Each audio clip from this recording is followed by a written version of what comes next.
Et votre invité aujourd'hui dans la grande interview en direct sur Boursorama, c'est Stanislas Guerini. Bonjour. Bonjour. Merci d'être là avec nous, député La République En Marche de Paris.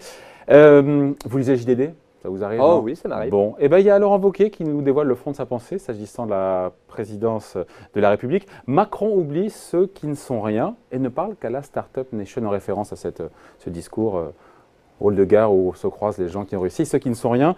C'est faux, c'est injuste, c'est ce qu'il dit, ou il y a quand même un petit fond de vérité. On voit les sondages qui montrent quand même que la majorité des Français admettent que, majoritairement en tout cas, la politique du président est une politique de droite. C'est ce que disent les sondages, on va les croire quand même. Moi, en tout cas, pour ce que dit Laurent Wauquiez, je regarde toujours avec une certaine distance, parce que je me demande toujours si c'est du bullshit ou si c'est ce qu'il pense vraiment. En réalité, ce que je vois, c'est que le président de la République, il dit la même chose, que ça soit en off, y compris parfois avec des propos, il utilise des mots pognon, il utilise des mots de la vie de tous les jours, et quand il va le lendemain faire un discours à la mutualité, il dit exactement, au final, l'inconsistance de notre vie politique depuis des années. C'est-à-dire qu'on ne fait que des réformes en ajustement, on ne met pas les mains dans le moteur. Il ne met pas le doigt sur un point sensible, encore une fois, qui est cette idée que c'est le président des riches. Il tape dessus, encore une fois, avec président, encore une fois. Il oublie ceux qui ne sont rien, avec toile de fond, la hausse de la CSG. Voilà, il n'y a pas cette petite musique qui se de la politique qu'avec des petites phrases. Mais moi, je vais vous dire quelque chose. J'étais pas député il y a un an. Et depuis un an, je suis très fier du bilan social de cette première année. Sauf qu'on essaie de faire les choses un tout petit peu différemment. Une partie de votre majorité qui dit que ça claudique un peu à droite. Oh non, on lui fait dire beaucoup de choses à cette partie de la majorité.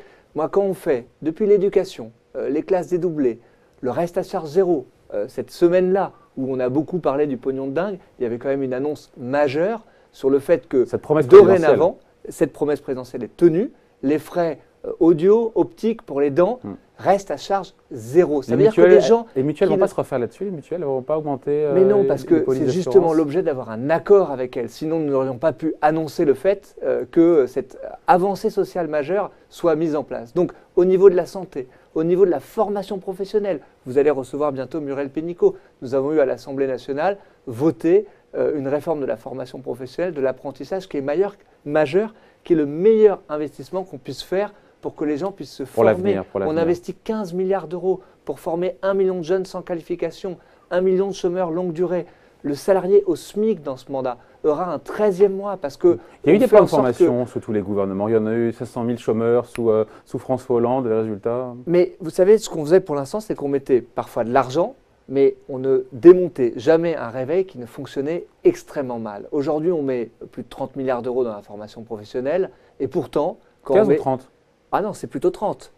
C'est 30 milliards d'euros au total de l'argent qu'on met dans la formation. Quand on met 100 euros sur la table, il y a à peu près 15 euros qui va vers un chômeur. Et bien c'est ça qu'on veut changer. Faire en sorte que le système de formation soit beaucoup plus lisible pour les gens qui puissent l'utiliser. J'en ai marre de voir que ce sont les cadres qui utilisent la formation professionnelle. Et donc, c'est ces réformes structurelles qu'il faut faire. Pour reboucler avec la question que vous me posiez, oui, je peux comprendre qu'il y ait parfois de l'impatience parce qu'on fait des réformes en structure. Les gens se disent la croissance repart, il y a un peu plus d'emplois. Qu'est-ce qu'il y a pour moi là, maintenant, tout de suite? Et donc, il y a de l'impatience. Et donc, il y a de l'impatience. Et donc, on va continuer à faire ça et à suivre les réformes qu'on a pu voter à l'Assemblée. Autre sujet, autre réforme, parce qu'on a la réforme des retraites l'an prochain, ça sera un gros morceau. Est-ce que le gouvernement, notamment Christophe Castaner, s'est pas pris un petit peu les pieds dans le tapis sur les pensions de réversion? Il a déclaré, c'était sur LCI, on en a parlé en fin de semaine dernière, que certains pourraient voir leur pension de réversion augmenter et d'autres baisser. Donc, il y aurait des gagnants et des perdants. Après, il y a tout le gouvernement qui est venu à son secours, qui ne dit pas du tout. Mais avouez que le gouvernement, un petit peu, envoie des signaux contradictoires. Non, mais je pense que Ecorama, c'est l'émission, il ne doit pas y avoir de fake news. Donc, pas de il l'a dit sur LCI. Oui. Il a dit, Christophe Castaner, il a dit ça peut augmenter pour certains, baisser pour d'autres. Ce n'est pas une fake news. Non, mais je ne voudrais pas dire que vous dites une fake news. Mais en tout cas, il faut que les choses soient très claires. Le président de la République s'est exprimé sur ce sujet-là. Il y aura que des gagnants, il n'y aura pas de perdants. Le Premier ministre s'est exprimé sur ce sujet-là. Les pensions de réversion, c'est trop important. 4,5 millions de bénéficiaires, en grande majorité 90% des femmes. 500 euros en moyenne. Oui, c'est ça, qui gagnent moins à travers leur pension de retraite parce qu'elles ont eu des carrières longues, parce qu'elles vivent plus longtemps. Et donc, il n'y aura pas un centime de moins sur les pensions de réversion. Il faut le dire extrêmement clairement parce que c'est la justice sociale. Oui. Mais par contre, quand on va harmoniser, vous le savez, on ne va pas entrer en technique, mais quand on va harmoniser 42 régimes de retraite, ça va entraîner la mise sous condition de ressources, encore une fois, de certains, des pensions, alors que pour certains, dans le cadre des retraites complémentaires des cadres ou pour les fonctionnaires, il n'y a pas de mise sous condition de ressources. Donc on voit bien qu'il peut y avoir potentiellement des gagnants et des perdants, admettez-le. Là, vous parlez de la réforme globale du système des retraites, et non pas que du sujet des pensions de réversion. Il ne faut pas qu'on entre effectivement trop dans la technique, mais on peut quand même dire… Sur les pensions de réversion, il y a des conditions de ressources. On peut quand même dire qu'on a un système de retraite aujourd'hui parce qu'il y a une pluralité des systèmes de retraite, parce que les règles du jeu sont différentes pour les uns et pour les autres, qui crée de la complexité. Je suis incapable à un moment T de ma carrière de dire combien je vais toucher de retraite à la fin, et donc qui crée de l'inefficacité. Bien sûr. Non, mais est-ce qu'il y aura des perdants? Est-ce que les futurs, pas encore une fois pour les retraités actuels, mais pour les veufs ou les veuves à l'avenir, dans le futur, est-ce que certains toucheront peut-être moins que leurs aînés? Non, il faut être n'y aura pas de clair là-dessus. Il n'y aura pas de perdants. Et nous avons voulu, et c'est l'engagement présidentiel, faire cette réforme des retraites pour dire qu'un euro cotisé donnera les mêmes droits sur les pensions de à réversion. tous. Oui, mais ce qui est important de comprendre, c'est qu'on veut le faire dans un système, dans un moment où notre système de retraite n'est pas en tension financière. C'est juste. Et donc c'est très sur important 5 ans, de pouvoir faire cette réforme, là encore, structurelle, pour démonter un réveil qui ne fonctionne pas bien et le remonter de meilleure manière sans toucher le périmètre de ce que touchent les retraités. C'est la raison pour laquelle on veut le faire en prenant le temps. Nous l'avions dit pendant l'élection présidentielle, ça ne concernera pas les gens qui seront dans ce quinquennat à la retraite, mais pour qu'on ait un système qui soit plus juste, plus lisible. Pas de perdants, en tout cas, encore une fois, pour les pensions de réversion, il n'y aura pas de perdants à l'avenir? Non, l'objectif, ce n'est pas de faire des économies sur le dos des pensions, mais même à enveloppe constante. Oui, mais plus particulièrement sur les plus petites retraites. Ce serait quand même paradoxal, je le fais remarquer, que nous soyons la majorité qui ait décidé d'augmenter le minimum vieillesse. On va le faire, on n'en parle pas très souvent. Il va passer de 800 € à 900 € par mois. 100 € supplémentaires par mois. On le fait sur 3 ans, de façon progressive. 30 € cette année, un peu plus, 30 l'année prochaine, 30 l'année d'après. Et ce serait paradoxal que, ce faisant, on veuille reprendre de l'autre côté sur les pensions de réversion. Ceci est absurde, soyons clairs, il n'y aura pas de perdants au niveau des pensions de réversion. Sondage Odoxa qui est sorti la semaine dernière qui montre que la popularité d'Emmanuel Macron est au plus bas depuis son entrée en fonction à l'Élysée. Il a réussi un exploit, il faut quand même le dire, cette réforme de la SNCF. Certains l'ont tenté avant, ils se sont cassés les dents, d'autres l'ont mis comme ça sous le tapis. Donc c'est un succès, assurément, mais à ce prix-là, au prix, encore une fois, de baisser, de le payer dans les sondages, tout comme il paye peut-être la hausse de la CSG, la limitation sur les routes secondaires à 80 km/h, c'est tout ça qu'il paye aujourd'hui. Mais tout ça, ce n'est pas un prix pour nous. C'est pas ça la boussole. C'est pas ça la boussole de notre quinquennat. Notre engagement, il est au bout du quinquennat. Est-ce qu'on a fait progresser le pays? Est-ce qu'on a eu le courage politique? Vous parlez des 80 km/h, c'est du courage politique. Je crois que Édouard Philippe n'a pas la naïveté de penser que c'est une réforme qui va être populaire quand il l'annonce. Eh bien, on le fait parce qu'on pense que c'est bon pour le pays. Moi, je vous l'ai dit, je n'étais pas dans la vie politique il y a 1 an de ça. Je me suis engagé exactement pour ça. C'est-à-dire de me dire, est-ce que ce truc-là, il est bon pour mes concitoyens? Est-ce qu'il est utile? Si la réponse est oui, alors on le fait. C'est exactement aussi simple que ça, la politique qu'on essaie de mener. Mais vous admettez, Stanislas Guerini, que les automobilistes, ils ont de quoi quand même être en colère. La taxe sur le carburant augmentée par le gouvernement, limitation à 80 km/h sur les routes, multiplication des radars, dont les radars, une partie était qui est gérée par le privé, les hausses des PV, bon ça c'est des communes, vous me direz, qui ont mis la main dessus. Ils ont raison quand même ou pas, les automobilistes? Vous comprenez leur colère qui gronde, qui monte comme ça? Bon, moi je comprends que je suis le premier… quand on habite Paris, c'est peut-être moins prégnant. J'ai mal garé mon scooter, l'autre jour j'en fais la confession, j'ai pris un PV, j'étais évidemment pas content de ça, mais je pouvais m'en prendre qu'à moi-même. Vous l'avez fait sauter? Donc absolument pas, c'est pas le genre de la maison. Mais ce que je veux dire, c'est qu'on mélange des choses qui sont de nature très différente.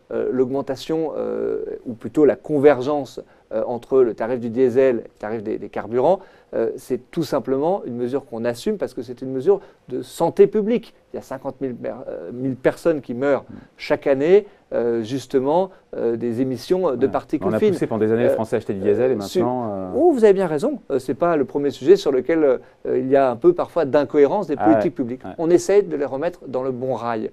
Et donc c'est ça que nous faisons. Mais cette convergence des mécontentements sur la diminution des de 10 km/h, assumons de dire que c'est une mesure qui va sauver des vies. Tous les spécialistes le disent. Et donc, si c'est le cas, il faut le faire, il faut assumer. Et je crois au contraire qu'il y a un certain courage politique à avoir centralisé cette décision. Parce que j'entends certains qui disaient, au fond, on aurait pu laisser les collectivités choisir elles-mêmes. C'était une manière d'enterrer la mesure. C'était beaucoup plus difficile à faire pour une collectivité de se faire enguirlander tous les jours pour cette mesure-là, parce qu'on l'a prise sur telle route et pas sur telle autre. Non, je crois que c'est une mesure de santé publique, il faut l'assumer. Ouais. 3 Français sur 4 d'ailleurs qui sont opposés à cette réduction à 80 km/h. Il faut dire que 3 quarts des Français vont travailler en voiture, vont au boulot en voiture. Oui, et pour beaucoup plus d'entre eux, les taxes, les payés de stationnement. Ce que je veux faire remarquer, c'est que l'écart de temps, ce qui au fond est important pour chacun d'entre nous, combien de temps on met pour aller travailler, mais ça sera moins d'1 minute pour une immense majorité d'entre eux. Et donc, moins d'1 minute pour sauver 300, 400 vies par an, pour empêcher des accidents graves, au moins x10 par rapport aux 300 ou 400, je crois que ça vaut le coup. Et je pense que dans 2 ans, quand nous évaluerons, parce que c'est l'engagement qu'on a pris, cette mesure, eh bien on se retournera et on dira c'était la bonne mesure à prendre. Je crois que plus personne aujourd'hui ne voudrait revenir sur la ceinture de sécurité à l'arrière, la ceinture de sécurité à l'avant, sur un certain nombre de mesures pour la sécurité routière. Eh bien, quand on les a prises, je pense que ça avait râlé. Et quand on se retourne, on se dit qu'il fallait prendre cette décision. Dernière réforme, le prélèvement à la source qui entre en vigueur le 1er janvier prochain, Stanislas Guerini. Un petit patron sur 2 se dit ne pas être prêt. Encore une fois, c'est dans même pas 6 mois. Ça vous inquiète, ça?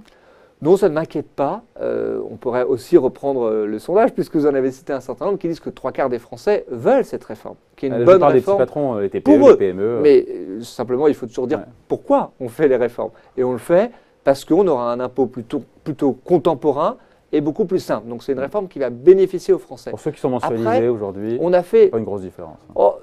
Si, parce que les variations de revenus, vous savez, il y a 7 millions de personnes qui ont des variations supérieures à 30% on passe de leurs revenus fil ou par d'une Internet année à son centre des impôts et on fait varier. Qui restera d'ailleurs l'interlocuteur. Et ce qu'il faut dire, ce ne sont pas les entreprises qui vont devenir l'interlocuteur. Il faudra continuer à remplir, à vérifier sa déclaration. Bien sûr. Donc il faut expliquer, dire pourquoi on le fait, ce que j'essaye de faire, et puis surtout prendre le temps de bien mettre en place cette mesure.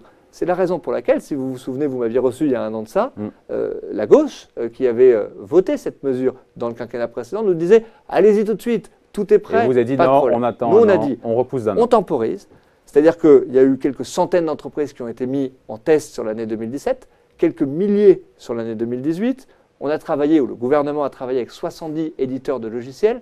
Eh bien, les choses se passent plutôt bien. Donc vous pouvez nous affirmer, Stanislas Guerini, que début 2019, il n'y aura pas de bug sur le prélèvement à la source? J'ai la certitude qu'il n'y aura pas le bug de l'an 2000 qu'on veut bien nous annoncer sur ce sujet-là. Donc pour vous, il n'y aura pas de bug? Évidemment qu'il peut y avoir 1 ou 2 sujets d'ajustement, 1 ou 2 angles morts, et l'administration fiscale est tout entière mobilisée pour ce passage-là, encore une fois, pour faire une réforme qui vaut le coup. Donc là aussi, ayons le courage de la mettre en œuvre. Ce que je veux vous dire, c'est que les choses ont été extrêmement bien anticipées. Et d'ailleurs, je constate que parfois, ceux qui portent la parole, les entreprises, s'inquiètent un peu plus que les contribuables eux-mêmes.